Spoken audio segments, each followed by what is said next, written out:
If you've ever fallen in love with a fictional duke, fey prince, a pirate king, a vampire, or a morally gray warlord, you're in the right place. Welcome to Historic Hearts Club, the podcast that dives into the fantastical world of historical romance and romantasy with your hosts, Marisa Coulter and Mary Pope. The spoilers will be spilt and the tea piping hot as we unpack this week's spicy read. This week's read was chosen by me, and I chose Hooked by Emily McIntire. So that's what we're going to be talking about today. But before we dive into the book, Marisa, how are you? How have you been doing this cold, cold day? I know it is so cold. It's only 25 degrees here, which I know the Awful. Midwestern folks have been getting like negative 20-degree weather, wind chill, but this is really cold for Colorado. And yet I'm wearing a tank top, but that's I neither know, we're here so nor there. privileged to be warm and comfortable or cool and comfortable as it may be in our little homes. Absolutely, 1,000%. I've been really good. I actually made a really good soup yesterday, which I know doesn't sound that exciting, but as a I soup love soup. queen, Yes, I I'm a literally soup could eat girl. soup every single day. Love it so much. Mhm, Um, mhm. I made a homemade Instapot chicken and dumpling soup, and it did Yum. not disappoint. I plan on having a cup later today, but it was fantastic. So, I'm flying high off of that win because not every That's all recipe you is the same. need. Not everyone's as good as the other, but this one really, really took the cake. What about You'll you? have How are you doing? um I'm doing great. It is not 25 degrees here. It is sunny and probably like 63. Um Oh, but I want the soup recipe. I also I'm a soup girl, self-proclaimed. I could have soup for like probably every lunch and dinner. One of my favorite questions actually is to ask men if they think that soup is worthy of dinner. And I have only ever met one man that says yes, which is fascinating because in so many of the books that we read, it's like so and so made soup and like then it's a man eating soup for dinner. And I'm like, is this like past life trauma that they don't want to eat soup for dinner now in like 2026? I don't know. If you ever ask men if they does Matt think that soup is dinner? Does he think that? yes, but like with a caveat. Like if I make a chili or something, there is an unspoken expectation that there is an accoutrement, like a cornbread, a crescent roll, something dippable that has a little bit more substance. Now, I will say that with the chicken and dumpling soup, I did not make anything to go with it bread-wise because, quite There's frankly, there's a ton dumplings. of dumplings in there, so you really don't need it. But Mm-hmm, mm-hmm. I mean, also as an OG Panera stan, I do feel like a soup experience is elevated when you do have like a piece of baguette or a True, nice little true. bread accompaniment with that. But as far as, whether or not it constitutes a meal, I mean, whether or not Matt agrees with that or not, he definitely has to eat it as a meal I love different that for days. him. So I Yeah, just so many can't be thoughts. bothered. I hope that you all of our listeners, start asking men if they think that soup is a meal because I feel like it's just a really good conversation starter. It Um, is. It is. yeah. What's your favorite soup? Mine is broccoli cheddar soup. I if I make a pot of that, which will like it's like to feed a family of four or like sometimes a family of six. I will keep eating that soup until I feel physically ill because it tastes so good that I like will eat it to the point of nausea and like I'm so full I can't even walk around. I'm just like a balloon full of broccoli cheddar soup. Do you have a soup that you do that with? What's your favorite? I definitely do that with broccoli cheddar for sure. It's so good. The thing is that if I had to pick a favorite soup, my favorite soup probably would be broccoli cheddar. However, the soup that I eat most often is like canned Progresso tomato basil soup. And I just love that Sweet. soup. It's so good. It's Mm-hmm. kind of It is creamy. good. And there's nothing better than like a nice, warm, gooey, um, grilled cheese sandwich that you just dip in that Yeah. soup. I mean, honestly, now that I have a whole vat of soup that I made yesterday in my fridge, but I'm contemplating going tomato later today. Honestly, I am like getting hungry and I might go make a grilled cheese and tomato soup after this. Um, I'm feeling that way too, yeah, for sure. also love soup and a good book. An incredible way to spend a day. And speaking of books, I can't wait to dive into this discussion of Hooked. Before we really do that, I do want to say there is a bunch of trigger warnings for this book. It's a very dark retelling of Peter Pan. There's very like visceral descriptions of murder, physical violence. There's some familial child abuse with implied sexual abuse in this book, but um, I just want to make sure everyone's aware of that. It's all very descriptive. It also gets really descriptive when you get to the spicy scenes, which is a plus, but then you also have the other side. So keep that in mind. It really is kind of throughout the entire book. So if that is something that is maybe not quite your cup of tea or could be concerning for you, I would probably recommend skipping this. But I loved this book. I love the story of Peter Pan. I love that it was such a fun kind of spin on that. So this book, it really follows Captain Hook or James Barry, who has kind of this alter ego known as Hook in this underground crime world. It's kind of like a modern mafia gang retelling where Hmm. he is kind of the right hand man of this guy Rufus, who runs this kind of drug cartel, where they're shipping and distributing pixie dust, which is fun. There was a lot of Peter Pan interjections throughout the whole book. Yes, and I just want to make one point known right there with the Rufus of it all. I don't know, some of our millennial listeners may have watched the movie Hook, that Peter Pan movie with Robin Williams, and it really shaped, I think, the way that we viewed heartthrobs for many of us. However, all Mm-hmm. that is to say that Rufus does play a role in that movie as well. And I could not think of this hooked Rufus without thinking about the kid with all of the spiky red hair from the movie Hook. Um, Wait, I didn't have that problem, but I love that's how you were visualizing Rufus throughout this story. yeah, I could not do it. But and that sorry to interrupt your retelling of the No, plot, that's but important. that was really hard for me to to disassociate. But it was I wholeheartedly agree with you. This book was so good. I'm not one for like bloodthirsty, really graphic violence in books. However, I was definitely able to overlook all of that because I just loved this redemption story. Because truly, this is what the Mm-hmm. entire series is, right? It's this redemption series for um, these anti-heroes who historically throughout time and fairy tales that we read are painted in this terrible light. And while as we said at the beginning of the episode, this is definitely a morally gray character. Um, Mm-hmm. I love that Hook gets his comeuppance and like is given this opportunity to actually get a happily ever after. I just Mm-hmm. really appreciated that about the book, and honestly it made the spice a little bit hotter. It made everything Yeah, it just did. a little bit spicier with his dark dangerous attitude and Mm-hmm. approach to life, and I was here for it. That's why I I'm was wearing here for black it today. too. I know I'm wearing like my pirate. It's kind of my pirate, this corsetty pirate vibes. I love it. Because yes, I love this dark, morally gray character that was James. I know James was just the name of our main character in a very different book that we just talked about last week, but also named James in Hooked. And also his nemesis is Peter Michaels, who is Wendy's father.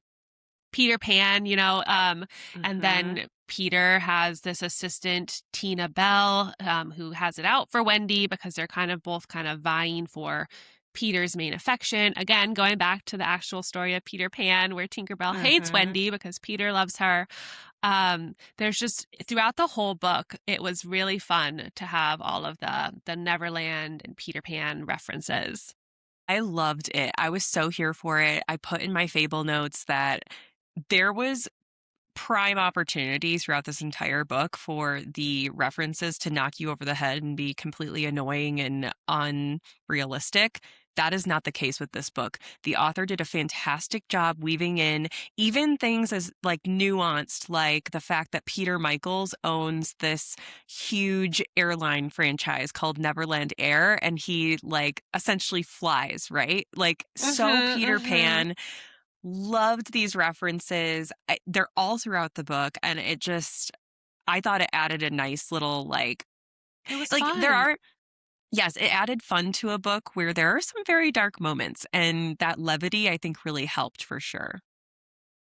Yes, yes. So, just to kind of do a little bit of a story recap, you find out early on that Peter had kind of been in business with James Hook's father and potentially his mother. I think she kind of knew, like a mob wife. And James, his parents, there's this huge, horrible plane crash. He's the only survivor, so he has no family. He has to leave London, go and live with his uncle. And turns out his uncle is not a great guy, is starting to kind of abuse Hook in different ways. And so, obviously, being put in a And situation like that. might I add, again, hearkening back to Peter Pan, the uncle is notorious for wearing alligator boots and always Mm-hmm. has a ticking timepiece. Thus the Mm-hmm. alligator from Peter Pan. Just had to call that out. I Yes, loved that. It was very absolutely. subtle, but Yes. And you find out later on that the uncle's nickname was Croc, because they call him that because of his boots, and the ticking clock because of kind of the implied abuse that Hook suffers from his uncle. The ticking clock, whenever he hears it, Hook just goes crazy, which also kind of harkens back to Peter Pan and what we've seen in the different stories and retellings of that. Um, and so Hook ends up kind of killing his uncle. This is all kind of like in the early parts of the book, kind of recapping what happened. And then he finds Rufus and kind of gets adopted by him, becomes Rufus's right-hand man, never loses his kind of London, always wearing a three-piece suit, very proper, but like very threatening. And then at the same time, you're starting to get the buildup of Wendy always vying for Peter's attention.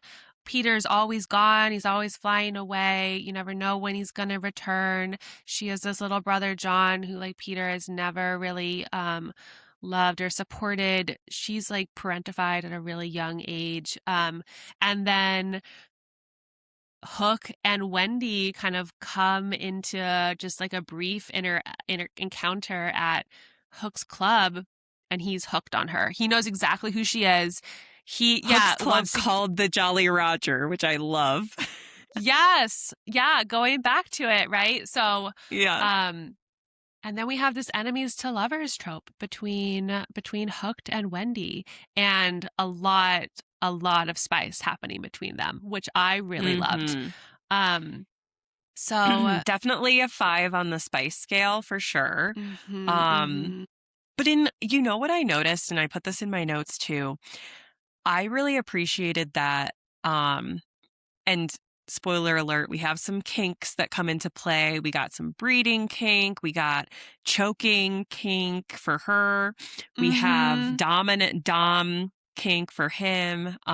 yeah, Kind of almost borderline like pain pleasure kink for him too. But at the end of the day, again, there was ample opportunity for the intimate scenes in this book to be written in such a way that would kind of make you that could come across as lewd or just a little like, mhm, whew, that's a lot. It didn't feel that way. Even from the first intimate scene that they had, I thought it was written in such a way that it felt tender. You could still feel undertones of the warmth between them and the attraction that they had. It didn't mhm, feel, the kinks were very much defined and they come through very forcefully in those scenes, but it doesn't make the scene, if that makes sense. And I Mhm. really appreciated that. I didn't feel like I was just like that if I wasn't into that, I wouldn't appreciate the scene. It was very Yeah. well Yeah, yeah. written. I agree, I agree. A lot of passion, which I really enjoyed Mhm. in those scenes, and yeah, I think the kinks were kind of like this more like superficial layer on top of the Mhm. scenes, but certainly weren't kind of the meat of it, which I also appreciated. I Um, agree. but speaking of like her first intimate scene, and I know we got to keep going through the rest of the book and like what actually happens in the end, but I found it unbelievable that the daughter of this wealthy shadow crime lord would be fine to just go to some strange man's house, a boat, on a first date. I was like, unless her father just truly doesn't care if she lives or dies and never told her, like, hey, don't stranger danger, don't just show up to some man's house on a first date. So naive. I was shocked. I was shocked. So naive. Taking even a step back, I can frankly say, as a former barista, if my father owned the largest airline company conglomerate in the world and also had some shady business dealings that lined his pockets as well, you can bet your bottom dollar that I'm not going to be working as a frickin' barista serving people coffee. There is no way. And I loved my job as a barista, but there's just simply no way. Um, that was a little far-fetched for Yeah, me, but I appreciate that she's trying to be of the people. But I that being guess said, it's almost like no. cosplaying being poor. Yeah, like Yes. I don't know. Yes. 1,000%. She's cosplaying being one of us. But that being said, I do think that she just has this air of, I don't know if it's naivety or if it's partly recklessness too. Like she doesn't really have Mhm. parental figures that care about her well-being. She's alone all the time.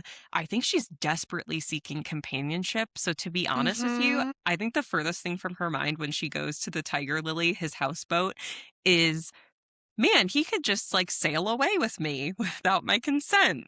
But Yeah, I do think she I likes a just little bit of that. yeah, I think at the end of the day, she just wanted that companionship, and she didn't really care if she ended up ends up, I should say, in a basement chained up. So Yeah, true.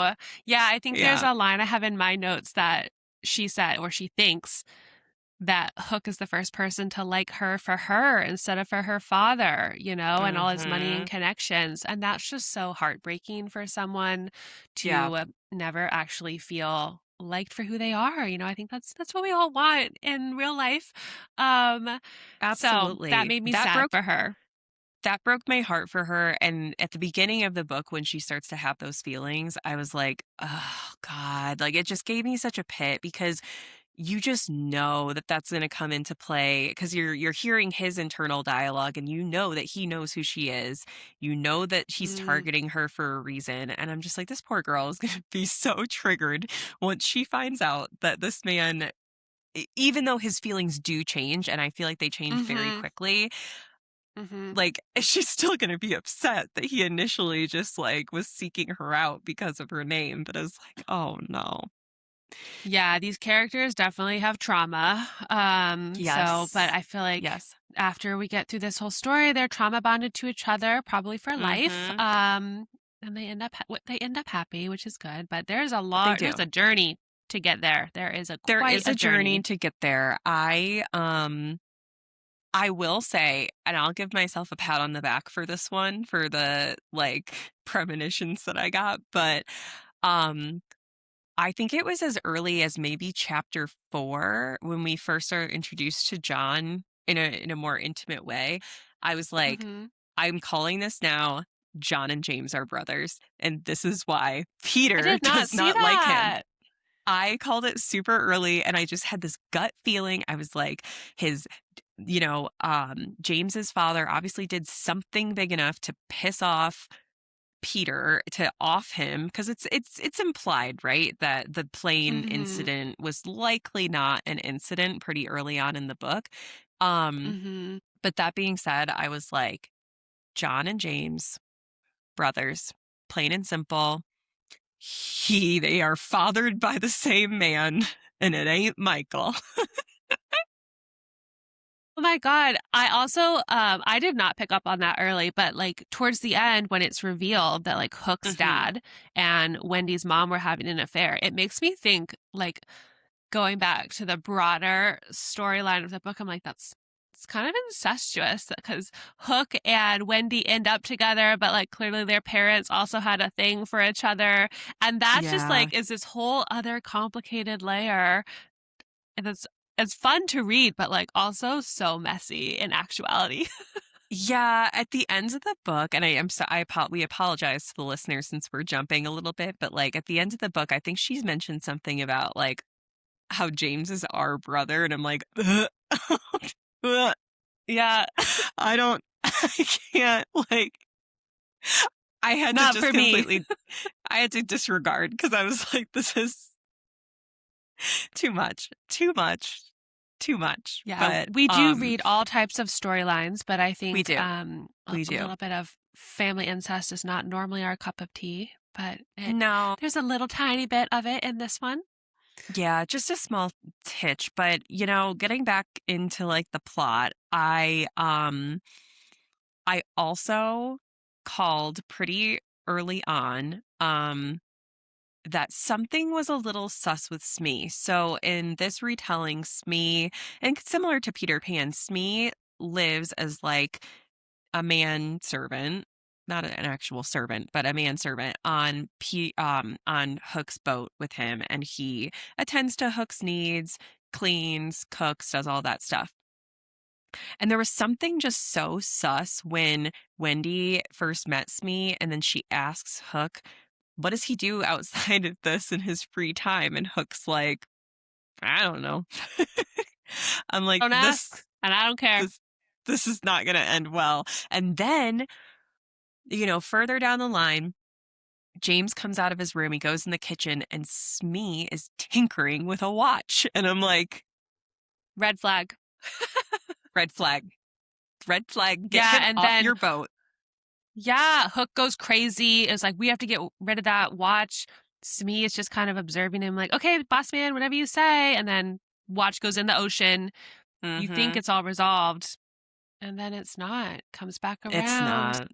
It comes back around. Now, one of my favorite scenes actually was because in the lead up to this, so what happens is James and Wendy, obviously they start dating. They have their first date on the houseboat.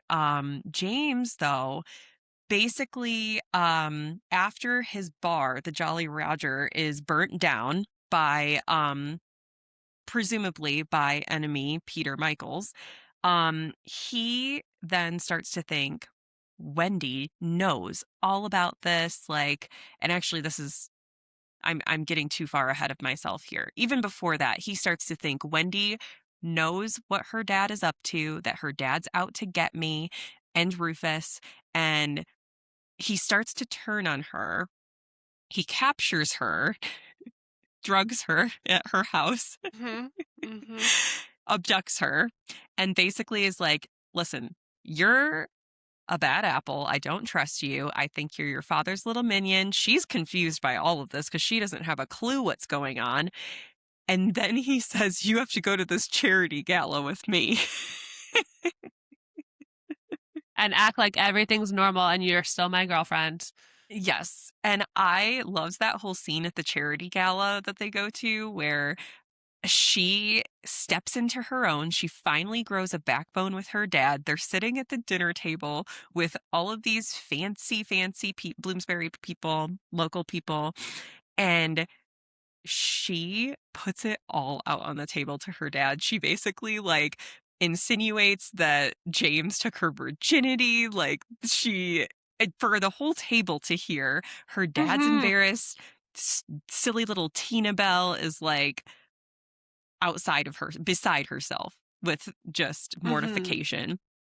But I loved that scene because I really appreciated how Wendy came into her own. She started to actually stand up to her father and drew a little bit of a line in the sand. Like, it's about time, girl. It's about time. Yeah, she was very much like the innocent child, maybe a little Mhm. reckless, like you said earlier, throughout the whole story until we kind of get to that scene. And then Mhm. it's like she, yeah, becomes more of an adult. And I love the interaction between her and her father. And he is always calling her his little shadow again, another Mhm. little reference to the Peter Pan story. I almost loved though the other parts of that scene where she just had to act like everything was normal and almost like come to like Hook's aid and defense Mhm. against her father. Like, I love that whole scene. I loved like the Mhm. aesthetic of the way it was described. I loved the drama and kind of the tension of it. Um, yeah, that was a favorite. Who was your favorite kind of tertiary character though in the story? I'd have to say probably Smee because he was so surprising, like, in some ways. Mm-hmm. In some ways, I saw it coming, but, like, in other ways, Smee's defection of Hook, like, I just found that fascinating, and lo and behold, again, spoiler alert, they're cousins, so, like, that was, like, Yeah. Oh my another layer of gosh, that craziness. twist at the end. That was Mhm. insane. Diabolical. I know this was, like, super tertiary, but I really liked Curly the bartender too. Yes, I actually loved Curly too. Yeah. Yeah, I loved all the Lost Boys, really. I liked the Mhm. twins. I just kind of liked all of this whole kind of like guy gang that that Mhm. Rufus kind of built out. They all really like are supportive of each other. They all have these different traits, um, different levels of intelligence, like muscle versus the mind, kind of the mastermind. Mhm. Um, and it was fun. And yeah, Curly definitely had he was injected throughout the story. You know, he's feeding Wendy when she's chained up in the basement, as Hook's Mhm. little prisoner, where she's still holding her own, right, and maintaining her innocence and kind of like fighting back and not Mhm. giving in. And I liked that. Yep. Yeah, I loved when at the end of the gala scene or chapter rather, when a Hook is finally like, "Oh my god, I don't think Wendy knows about what her father does, and I feel like an ass now that I chained her in my basement and kept her my prisoner." we love a man who can recognize when he's wrong. We do. For sure, 1,000%, and boy was he wrong, but, you know, I get it though. I get his intention. I understand where he was coming from, but that was kind of a big mistake, sir. A big mistake. Yeah, he really yeah, he should have trusted her. Obviously, you know, he hasn't. I think the only person he's ever really been able to trust was Rufus, Mhm. who was murdered kind of early on Mhm. by Peter Michaels, or is kind of implied by that. And so Hook was just he's traumatized. There's nobody he can trust. He's all alone. Obviously, Mhm. Wendy, the one, you know, people I think when they are traumatized like this character, they they start to self-sabotage, and that's Yeah, definitely what he did with Wendy in like a really extreme painful way, so agreed. self-destructive. Agreed. um I loved though, like once they kind of get past that point of betrayal and stuff, they clear some things up, they get more on the same page in terms of who our shared enemies are, Peter, and like what's actually going on behind the scenes. Um, when James goes with Wendy to drop John off at school, I just thought it yes. was so Hmm. sweet. First of all, it's sweet that he did that. He didn't have to go with her, although they're kind of like trauma bond tethered. So, like, I don't think he really wants to be out of her sight, but he doesn't have to go with her. He's so sweet to John. Like, I love that budding relationship there, brothers. And Me too. I was just thinking about that scene. So sweet. And obviously he feels a kinship to John of kind of being like unloved, no like Mhm, strong father figure that's like there to protect him or take care of him. And so James just like steps up and is like, I'll do mhm, that. like Wendy didn't even really have to ask. He's just like stepping up to kind of be the man of the house because the man of the house is absent. Right. And you're right, it was very sweet. And to that point, I loved when a little bit further down, like maybe a couple chapters later, when Wendy is not imprisoned anymore. She calls John just to check up on him. And John says that James has been calling him every day and checking up on him to make sure he's okay. And I Yes. was like, this is so sweet. Even though you imprisoned this woman and you didn't trust her, you still maintained the protection and relationship with her brother. I thought that that was very, very sweet and It was admirable. such a complex character, such a complex character. Very. Um, but I love, oh yeah, um, getting towards the end when Mhm. everything's going down in this grotto. It's kind of the big showdown between Mhm. Hook and Peter Michaels and Tina Bell, and Wendy's been abducted and now they're using her as collateral, and you find out how truly awful Peter Michaels is as a father, using his Mhm. daughter, who he's claimed to love, been his pride and joy, as kind of like a bartering chip to get back at Hook. And Mhm. Wendy, in the end, is such a good mob wife, you know, like she really, again, like kind of setting the stage when like the backbone that she found when she was at the gala. She Mhm. becomes kind of this like almost hero of the story and Yep. can see everyone for who they are. And I was so proud of her, the way she fought back. Good for her. I lo I agree, and I liked how while it is bloodthirsty, I liked how the author didn't shy away from, like, letting Wendy take back her agency and killing her own father, committing patricide. Like, I while no, it's not ideal for Wendy's psyche or, like, her emotional state later in life, but realistically, if you're faced with this situation, that's something you probably would do. Like, I would probably do the same thing as she did. Like, Mm-hmm. I have to believe that, especially when you're emotionally damaged and you've already, like, trauma bonded with this man, Hook, so deeply in, like, the last week and a Mm-hmm. half. Despite the short nature of that relationship, I still feel like she would have made that decision. I think that it was pretty realistic. Um, what I will say too, and I was trying to find it in my notes and I can't at this particular moment, but I did also write in my notes and call early on. I said something to the effect of, this plane crash makes me think that this drunken car accident killing Wendy's mother was not an Mm-hmm. accident. Looking forward to learning Mm-hmm. more. Very Princess Diana, if I may say so. Yes, Yeah. 1000%. Peter Michaels just turns out to be a truly awful guy.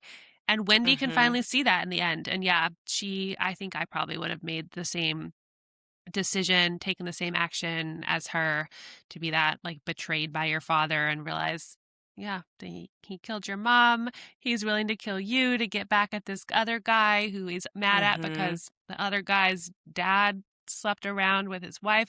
You know, just like so self-centered. This Yep, man, so self-centered, Peter Michaels. Um, very. but yeah, I loved all the spice in this book. I definitely would recommend. I love how in the end we get the happy ever after, and all the characters were so complex. There were a lot of tropes in this book. Do you Mhm. have a favorite one that came up? I'd have to think about that. What was your favorite?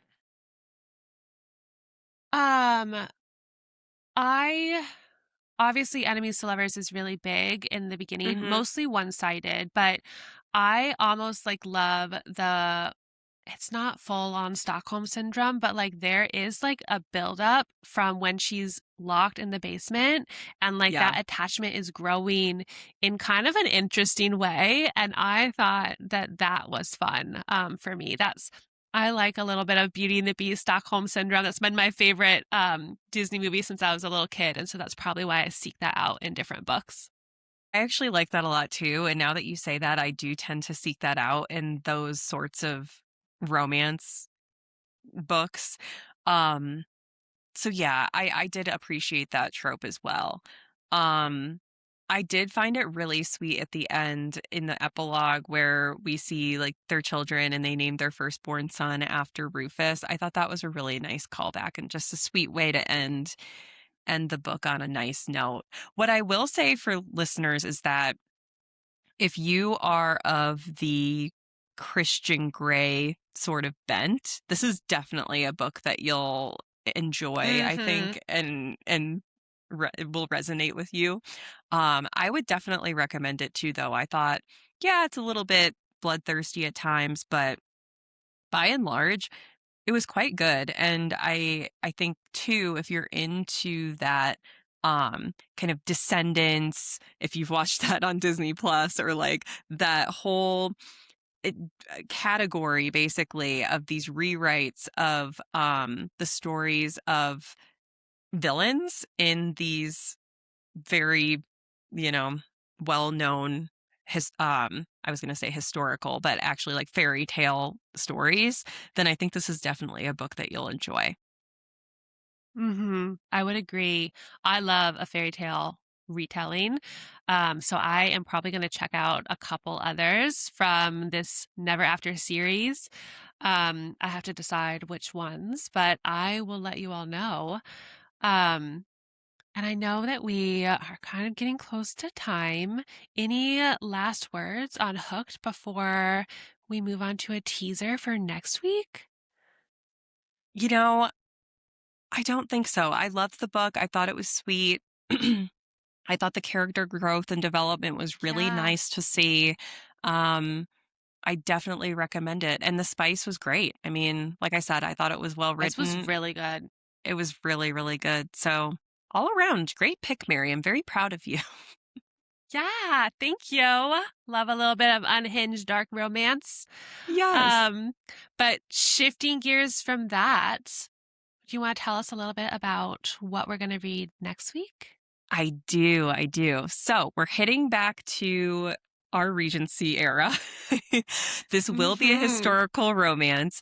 It is called Promise to the Worst Duke in England by Sandra Suku. So, I've been um kind of watching Sandra Suku's body of work come out for some time now. She's always been on my TBR, and I just haven't made the time to actually read her stuff. Um, Big mistake, huge. She's so good. I think you guys are going to love this book. It's an enemies to lovers kind of pseudo forced proximity, but essentially what we have is we have the Duke of Averley, who has been engaged to his betrothed, Imogen, since Imogen was 2 and he was like 12.